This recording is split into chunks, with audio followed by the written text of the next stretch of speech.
Oh, oh my God, you guys, it's here.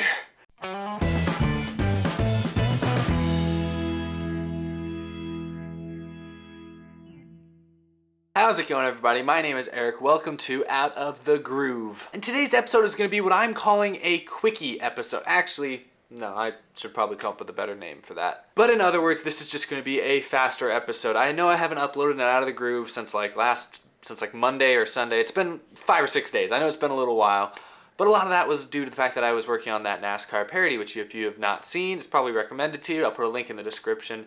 I was working on that this week to get that finished because that was taking a lot of work and a lot of effort. But now that that's done, we're back into the full swing of Out of the Groove for at least the next couple weeks. And today's also a quicker episode because I only got a couple quick things to hit on. This is the Daytona 500 preview episode. But really quick, before I get into my predictions for the actual race itself, let's talk a little bit about some things that I've observed over this last week of Speedweeks. Firstly, I know I didn't talk about the clash or the duels on Out of the Groove yet, but I mean, there wasn't a whole lot to talk about. Not a lot of crazy things happened. I mean, Penske's dominated the races they've been in. Gibbs has looked good at times. Ford has been the best team overall. Chase Elliott won a dual race for the second year in a row, so not a lot of super shocking things have happened. I mean, Bubba Wallace ran really well, finished third in his dual race. Eric Jones finished third in his dual race, so some young drivers having success here and there. One thing that I've, though, seen, kind of an observation I've made that's a little bit more surprising that I think is a little interesting to talk about, is the fact that several preseason championship favorites, some pretty big names, some pretty big heavyweights, have so far had pretty bad speed weeks. I'll start with Martin Truex Jr. He's the defending champion. He's never been a great plate racer, or at least we've never really considered him to be like outstanding at restrictor plate racetracks, but he finished 14th in the Clash, and he finished 12th in his dual race, and I don't think he's led any laps. He's really not been a factor. He's not been running up front. He's not been as good as the JGR Toyotas, and nobody's been as good as the Penske Fords, or even some of the Hendrick Chevys. So right now, Truex, it's a little surprising. He's not shown very much speed. He was talking in practice earlier this week about he wasn't super thrilled with his Daytona 500 car, and at least as far as the duels were concerned, it didn't look like they'd made that big of an adjustment to it to make it any better. So I think that's a little interesting that Truex is coming out of the gate struggling. Two other big names that have had even worse speed weeks are Kyle Larson and Jimmy Johnson. Pre-season, a lot of people have those guys making it deep into the playoffs, being potential championship contenders, and both of them have had pretty much the worst speed weeks you can imagine. They've both wrecked a couple of their cars. Kyle Larson was last in his dual race. Jimmy Johnson's wrecked twice.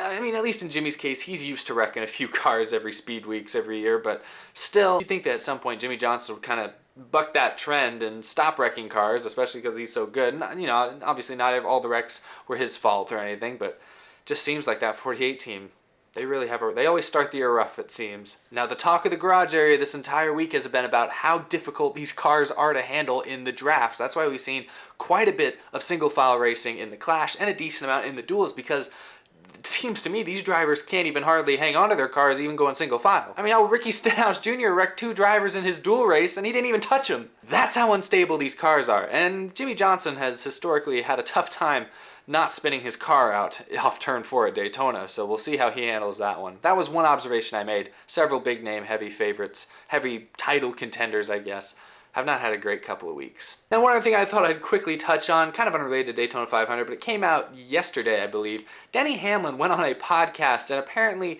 made a joke or said something along the lines of the fact that he thought about 70% of NASCAR drivers take Adderall before races to help them focus. And for those of you who don't know, Adderall is one of the substances that is banned by NASCAR and is banned during drug tests. If you get caught with that in your system, like AJ Allmendinger did in 2012, you'll be suspended. And so Denny Hamlin made these seemingly harmless comments, but I'm just bringing it up because it kind of filtered through the air. It kind of was flying around, catching people's ears, hitting people here and there yesterday, so I thought I'd talk about it. I think it's a non-story because later Denny Hamlin did come out and kind of say that he was just kind of joking. I don't think he wasn't trying to be serious or anything. NASCAR, David Reagan came out and said he does not think there's any way that's true. NASCAR's come out and defended the fact that they do a lot of random drug tests all the time, and Adderall would be easy to find if it was in people's system, apparently. I had to research that. I don't know anything about anything. So I think it's a non-story. I think it's Hamlin just making a joke that people took a little too far, but it was also kind of a dumb joke. I don't know where that came from. So anyway, I thought I'd address that. It wasn't really an elephant in the room, maybe more like a lizard on the back wall that maybe a couple people noticed, but I thought I'd address it anyways. So finally, to end it all, let's talk about my picks for the Daytona 500, the 60th Daytona 500. That's a pretty big milestone, actually. Those of you who've watched my live streams or maybe have just seen me on Twitter and YouTube comments know who I'm picking to win the 500. My pick to win the race is Joey Logano. And to be fair, I made this pick actually back in like December, just kind of off the top of my head. I figured Logano would come out the gate strong after having a bad 2017. So I made this pick a long time ago, but I'm feeling pretty good about it right now after he finished second in the Clash and second in his dual race. He's been right there with that Penske train, who's won 2 of the 3 races this week.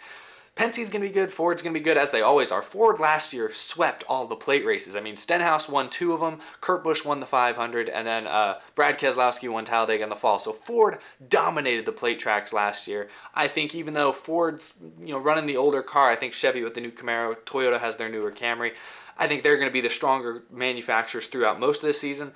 Ford's got the restrictor plate tracks completely figured out, as we saw last year, and we've seen all in years past, and Penske looks unbeatable so far at Daytona, so I think Joey Logano's a safe pick. He's my pick. He should be your pick, or any of the Penske Fords will do, I think. I'm just betting on Logano, partially because I made this decision months ago, but also because, Blaney's already won, and Keselowski's already won something this week, so I think it's Logano's turn. If you're trying to pick like a fantasy team or something, there's a few other good drivers you can pick from as well. Like I mentioned, Brad Keselowski, Ryan Blaney would both be in my top 5 picks for this race, just because Penske looks so good and Ford looks so good, and they've already had success this week. I think they're going to be good in the race on Sunday. Another good pick I think would be Denny Hamlin. I mean, he clearly has single car speed. He's starting outside the front row for the race. I don't think the JGR Toyotas have had quite as good handling as the Penske cars, and I think that's why they've been maybe slightly behind the last week.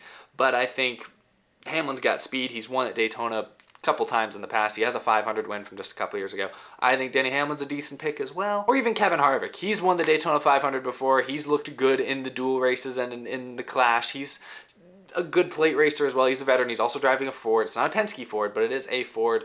So I think Kevin Harvick's not a bad pick either. But anyway, there you have it. Those are my top picks. I'm picking Joey Logano as my final ultimate pick, but there's some other good ones there as well to choose from. It's Daytona. Anything can happen. It would not be surprising if David Reagan wins this race. He's won at Daytona before. It wouldn't be that surprising to me if Bubba Wallace won this race. It's his first official race as a full-time Cup Series driver. He could go out and win it. He almost won the dual race.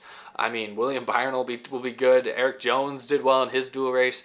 There's going to be a lot of drivers, I think, shuffling around the front, going from front to back to front. I think there's going to be a lot more movement throughout the pack than we've seen in years past.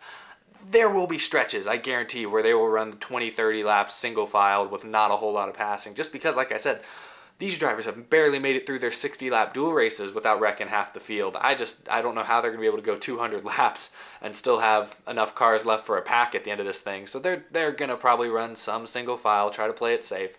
But I think when the going gets good, which it will several different points during the race, especially with stage racing now, I think when the going gets good, it's going to be some of the most fun pack racing we've seen at Daytona in years, honestly. I mean, from a little bit we saw in the Clash and a little bit we saw in the duels, these cars can get runs on each other and actually make moves on each other, whereas since the Gen 6 cars come out, we've seen air be a big issue, where especially when it comes to passing the leader, that's been very difficult to do. This year, cars can pass the leader, unless that leader is a Penske car. Those Penske cars look pretty darn good. But anyway, those are my general broad predictions for the Daytona 500. Let me know what you guys think. Leave a comment down below. Follow me on Twitter. Leave your comments to me on Twitter. I ran a poll yesterday talking about which manufacturer you all thought would win at Daytona, and the results, yeah, not too surprising. I figured Penske would be really high. Hendrick's higher than I would have given them, but Hendrick is really popular, so I guess I understand why people voted for Hendrick. Gibbs is extremely low in this grid, but hey, this is what you guys thought. I told you what I thought. Defend yourselves in the comments. Let me know why y'all think that. But anyway, thanks for all the participation, guys. Thanks for watching today's episode. I'll be back. I don't think I'll be back tomorrow night, but probably Monday. I'll talk about the Daytona 500. If I have time tomorrow night, if something crazy happens in the Daytona 500, I'll make a video tomorrow to talk about it. But probably I'll be back Monday. Yeah, that's all I got. Thanks for watching, everybody. Have a great weekend. Have a great Daytona Day. I know people hate calling it Daytona Day. I had to slip it in there. Anyway, have a great weekend.